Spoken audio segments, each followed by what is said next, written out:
Gingrich out of the narrative. It forces him to fight in South Carolina and Florida without win under his belt. Mitt Romney right now still has that glass ceiling that's been bedeviling him this entire campaign, but the support is now diffused. The opposition to Mitt Romney seems more diffused than it was 2 weeks ago when Newt Gingrich was sucking up all that support.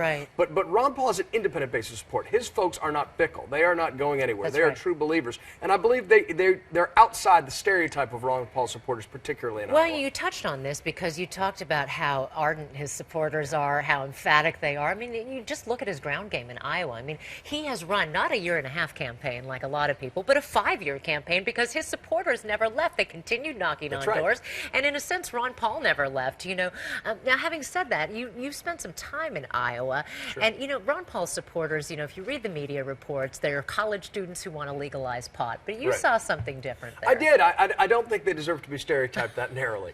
You know, I went to a Ron Paul town hall in Marshalltown, Iowa, and it was filled with, you know, middle-class blue-collar folks who were just there on an early Saturday morning to hear what he had to say, and they were nodding their heads. Probably around 20 of the crowd of 100 stuck around to organize Iowa. So I do think in many cases his views, while you know, people can disagree with different parts of the Ron Paul formula, in some core ways his views have been vindicated. He deserves credit, I think, for philosophical consistency.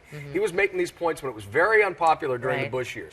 Whether you call his foreign policy non-interventionist or near-isolationist, there's that skepticism about the wars. There's a skepticism about the Fed, given what we've learned. There's that sense of that he is a consistent constitutionalist that appeals to people in Iowa. So I think, you know, people should take Ron Paul seriously. I think he deserves credit for his intellectual influence inside the Republican Party, and this just might be his time. You know, our polling also shows that the one thing that voters really, really like about Ron Paul is that he's least likely to act like a typical politician. Now, having said that, you know, let's look ahead to the general election here. I mean, isn't that a liability in the general election? Not just that. Look, I mean, people don't want a typical politician. They want someone who's authentic, and Ron Paul is defiantly himself. There's no question.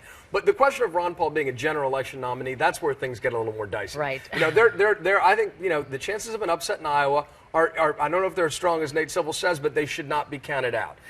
That said, general election nominee, could Ron Paul be the nominee of the party that, you know, famously rallied behind the Bush family twice? It is a fundamentally different philosophy of government. That becomes more difficult to believe, but he has enthusiasm that other candidates can't buy. And so that deserves to be taken in context and seen with a sense of respect. One interesting thing about the CNN poll is Ron Paul's support, people who say that they would not consider voting for him among the undecided Republican primary voters, higher than those who say they're open to voting for him in the total field. So that's an important wrinkle and you know, a detail to appreciate as we look at Ron Paul's status. All right, so then as you look at that, if you're a betting man, what do you think? I think 2 weeks away. Look, if we just look at Iowa, separate from the national